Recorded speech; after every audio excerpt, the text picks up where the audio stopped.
What's going on? Today is Friday. I don't know the date.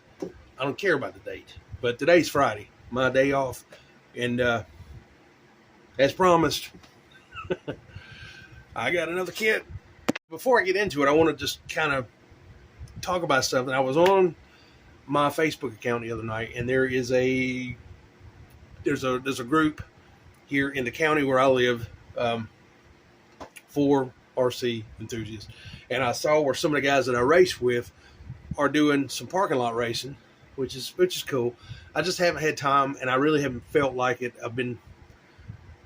I just haven't felt like it. Let's just put it that way. Things are a lot better now, and so I went round and round and round this week about what kit I wanted to get because the Tamiya BBX is out, and even as bad as I want that one, I didn't get it this week. I was on the fence between two, being the BBX and the one I've got.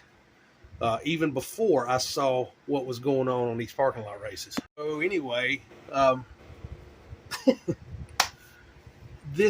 know a lot of people don't like this rig, but I do. I've liked it for a long time. I've had them for a decade. I've got them. I've sold them. I've built them. I've crashed them. I've thrown them away. I've given them away. I've done all kinds of mess.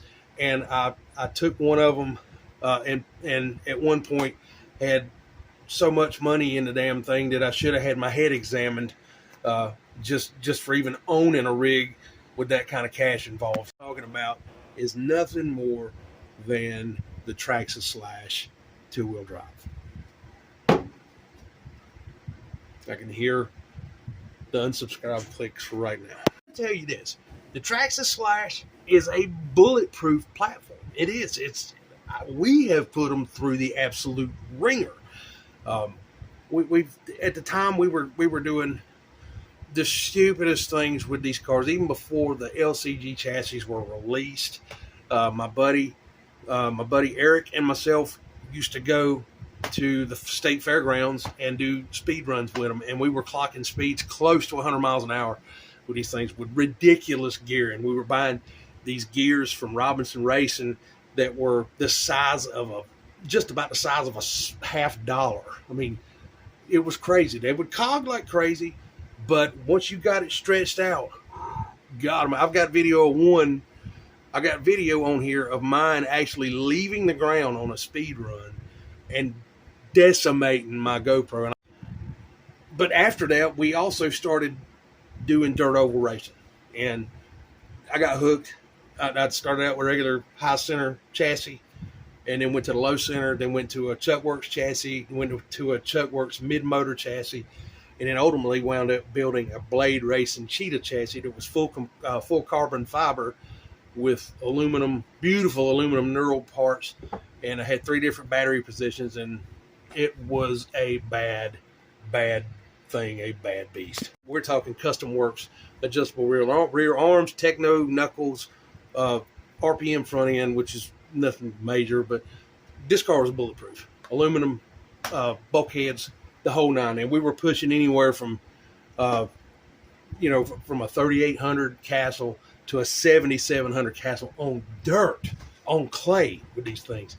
Remember one night we went up there just to see what kind of times we could get. I wound up pushing that car 125 laps, full throttle, around a 240-foot run line, 1/10 scale, Martinsville style oval. Unbelievable that car did that for that long.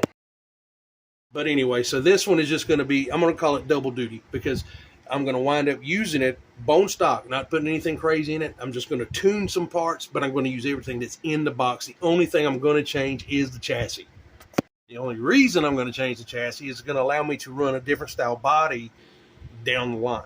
And I don't want to disclose what that body is, but it's going to be pretty sweet whenever I do get that body here.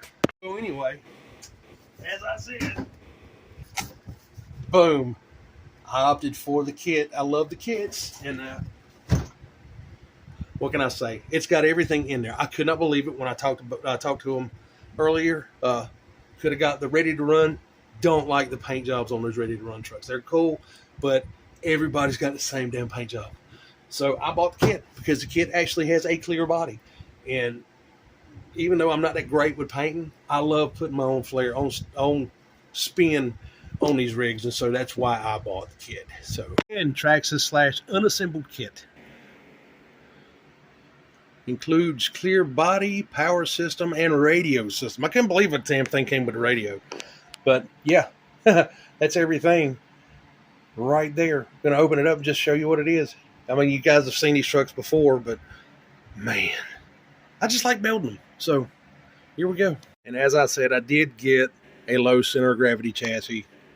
Technically still a stock Traxxas part, but there's a reason for that. But anyway, here we are. Not going to go in and open all these boxes, but you guys that have had these trucks before know what's what about them.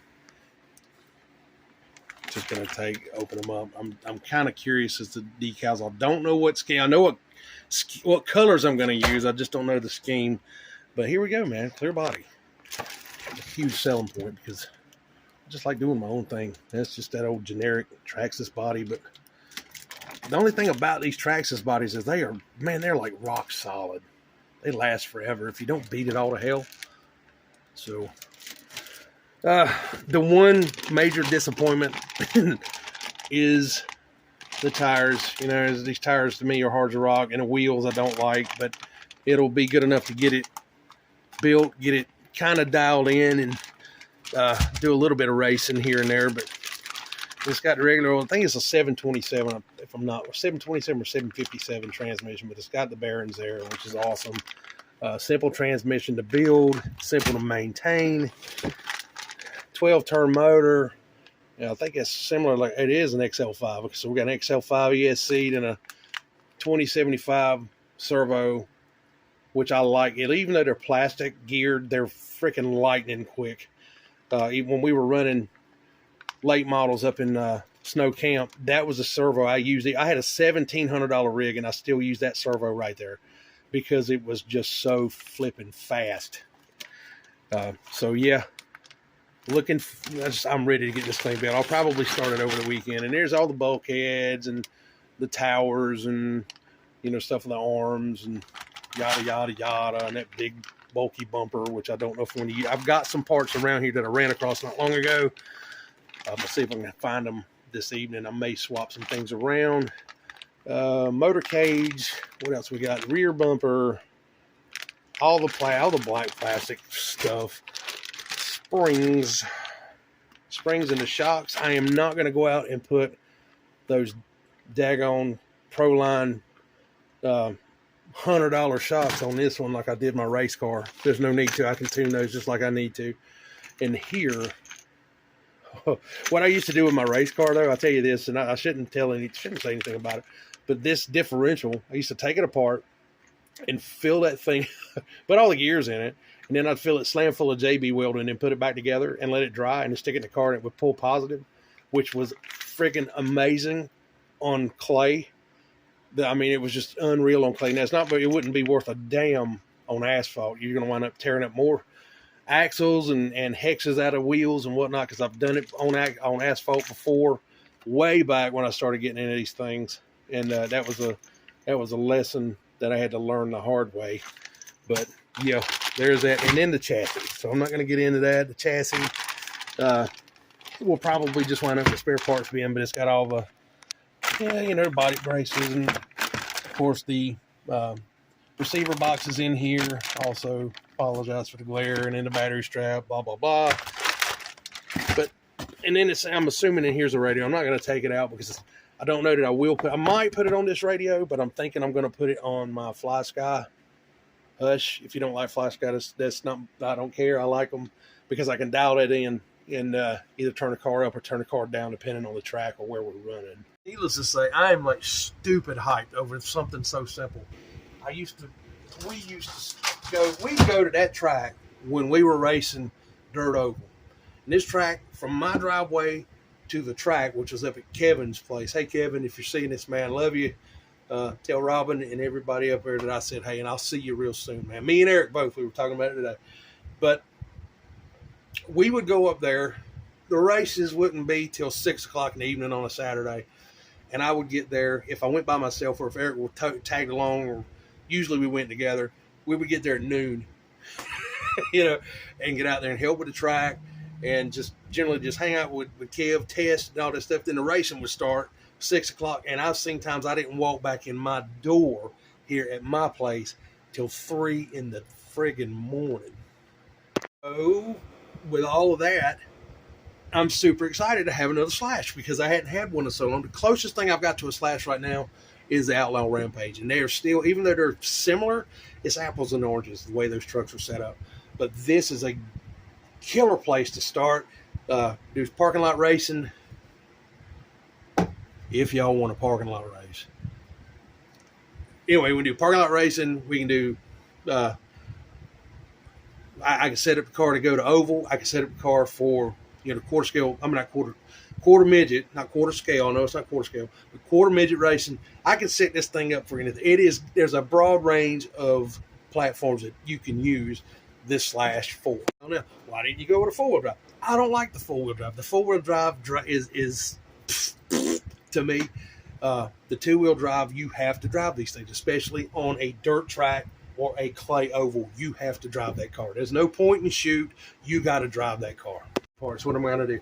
Obviously, I'm going to get away from these tires. I'm going to use them for now, use them for testing, use them just to bash the truck, whatever, and wear them out. But I am going to, I actually have, how many of them I got over here? I've shut it a lot. But anyway, I've got a ton of these old RPM Revolver chrome wheels with the, it's not a hex drive, it's like a star drive that I'll probably swap out and put on this truck. Just to have a chrome wheel, I'm going to set it up with a different set of tires, 2 or 3 different sets of tires. I'll wind up having one for each surface or each type of racing we're going to throw this thing at. With that being said, my buddy Eric, what I was just talking about, I know nobody's met him. Otto knows him, Otto and Anna both. He is talking about putting him one together. And so it's kind of cool to get all of that rekindled and start doing something we actually used to freaking enjoy more than we should have enjoyed. I'll tell you that. I mean, more time in it. I spent way too much money. Not going to do that on this one. This is going to be a budget build. What is there is there. That's what's going to power it. That's what's going to, nothing else except for maybe a set of tires. Get started on it this weekend. You guys check back, follow along, drop a comment. Tell me what you think. He and I both are starting to talk about maybe setting up a specific class